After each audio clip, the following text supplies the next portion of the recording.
When Assassin's Creed 1 came out, it was a great first step into what the core Assassin's Creed formula was, finding targets and taking them down. Assassin's Creed 2 was the next step in the formula, giving us a great story with charismatic characters to follow along and provide compelling context for why we are killing these targets. Assassin's Creed Brotherhood introduced the last piece of the puzzle to what is now known as the Ubisoft open world formula.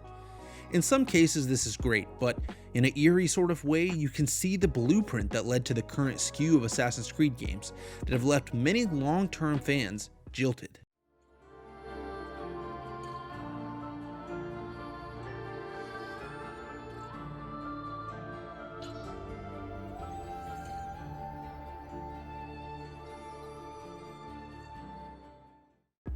When you're looking at Brotherhood, it manages to take lessons that it learned from Assassin's Creed 2 and build upon them.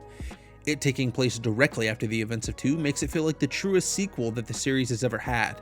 You also have direct consequences that occur because of Ezio's decisions that he made from 2, that play out in the opening hour of the game. No spoilers, but if you've played Brotherhood, then you know exactly what I'm referring to. Something that I wasn't expecting when I booted up this game was how much better it looked than 2. Many of the character models have a much higher level of detail on their faces, and you don't ever have the weird clay-looking creatures that I felt came across in 2. This, coupled with what seemed to be more detailed textures on buildings, made for a much less harsh-looking game than 2. I'm not sure what changed over the course of the 2 games in terms of engine, but there is definitely an improvement overall in the visuals, making it feel a little more modern. Another one of the biggest improvements I think this game makes is its presentation and set pieces. I think it's something that you saw with the rise of the Uncharted series. Many games started adopting a more bombastic and cinematic approach to key story moments with sweeping cameras and detailed mocap animations during cutscenes. It allows you to watch your characters pull off these incredible feats of choreographed badassery that is normally only seen in high-budget action films. I think it's not always possible to have your character do crazy stunts within the frameworks of the mechanics and the animations with the actual player on the sticks, especially in 2010. So I like these moments seeing Ezio really perform in cutscenes. Speaking of Ezio doing cool things, they've added a few extra small elements to the combat this time around. You can utilize your wrist pistol as you're performing your sword executions that look awesome as you're hacking down enemies. It also gives you the ability to use your range abilities without having to unequip your main weapon. Something else they added was the chain kill, which looks cool as you're stepping from enemy to enemy, slicing through them with ease, but that's just the problem. It's too easy. It completely takes all the challenge out of the combat they had in Assassin's Creed 2 by having multiple enemies that could just block your attacks or sometimes even counter you. Every enemy can be easily beaten in this game by just pressing the attack and moving in their direction. I know these games are primarily about avoiding open combat since you're a sneaky stabby assassin, but there's enough sword fighting here that I would have liked for it to be a bit more challenging. One of my favorite things they added this time around was building up the Assassin's Guild by recruiting and training people. Always having a recruit in your back pocket that you can call out to assassinate a target or to call in to assist you in a fight if you want it to end even quicker is pretty cool, especially with the context that you always have unseen assassins around you, ready to strike at a moment's notice.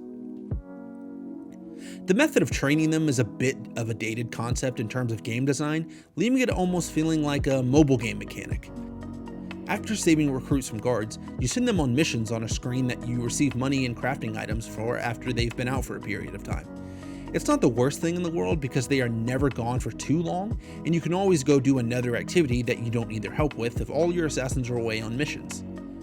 With Assassin's Creed, their settings are always very important to the overall enjoyment of the game.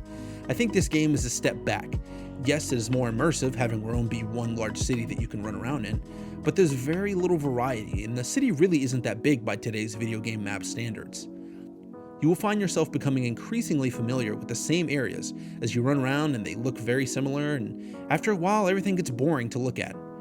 I find myself missing the variety of Assassin's Creed 2 between Florence, Tuscany, and Venice.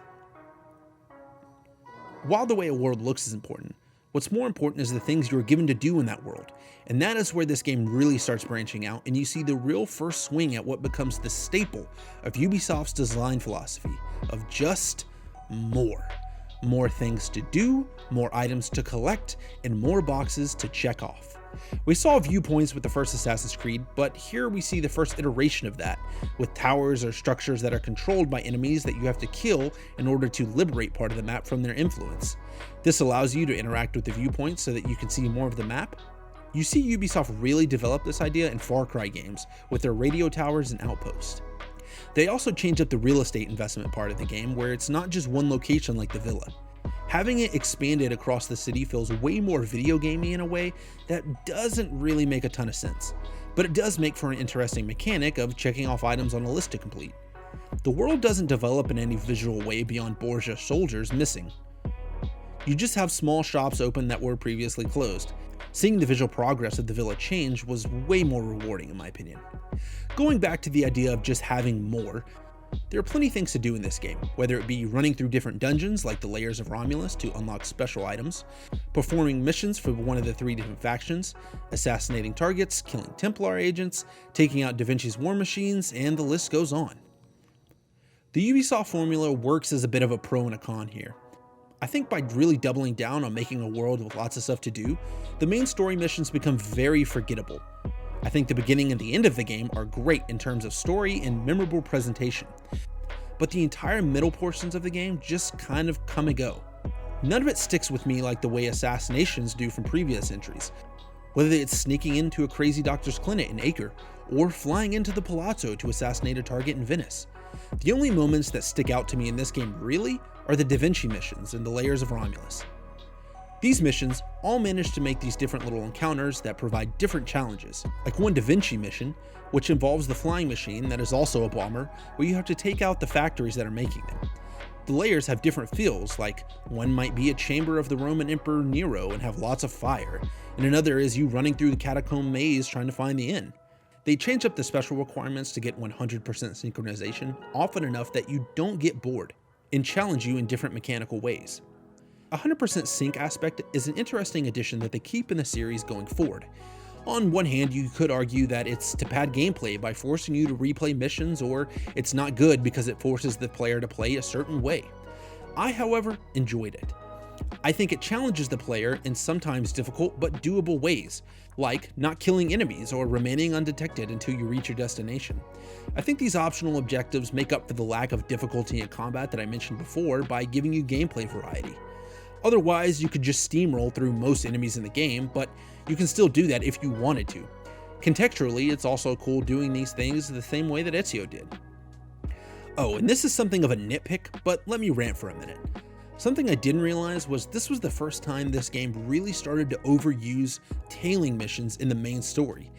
Dear God, by the end of this game, I was so tired of following a target across rooftops for 10 minutes at a time while they occasionally turn around just to stare at you for 30 seconds like a dickhead when I gave them no indication that they are being followed whatsoever. Unfortunately, this is a reoccurring trend in the series for a while that I wish would have never been introduced. To put it simply, tailing people is boring. It's too long, and it's a lazy mission mechanic where targets are just walking down the street for long periods of time. Earlier, I talked about how the story is unmemorable, and I feel like this is a good place to expound on why that is. Assassin's Creed 1 and 2 introduce us to the Creed. They are games that talk about the philosophy, and they really speak to why the assassins do what they do. This game has very little of that. You have occasional side comments from Machiavelli about how most people are pretty much just followers, but it never does anything with that idea. This game's story is a much more straightforward revenge tale, where Ezio sees very little growth in character. In 2, we see a brash young man who becomes a capable assassin. In this one, Ezio has a goal to get revenge against the Borgias, and that's about as deep as it goes.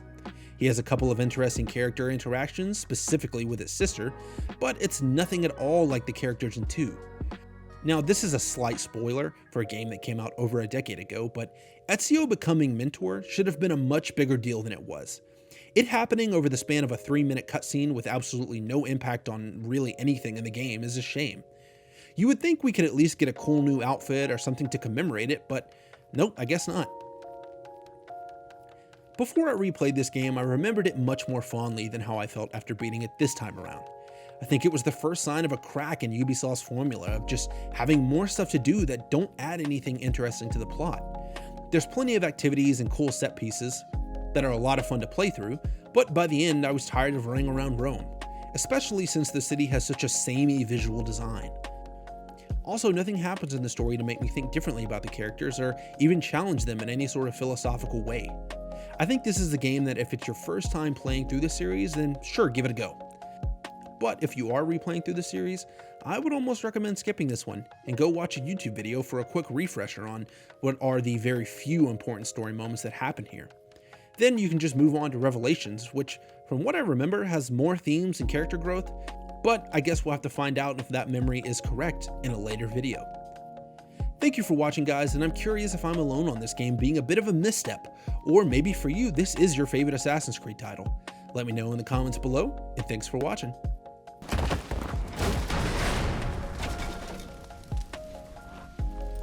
Addio.